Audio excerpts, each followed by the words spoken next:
বিসমিল্লাহতে জবান খুললাম, মা বাবারে সালাম করলাম, আল্লাহর কাছে দোয়া করিলাম।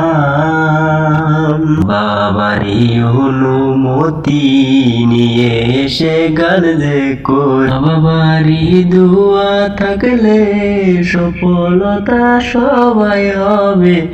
মা বাবার দোয়া নিয়ে যা, গানেতে আছে লেখা, বাবা করিলে দোয়া খোদার কাছে লেখা যে হবে।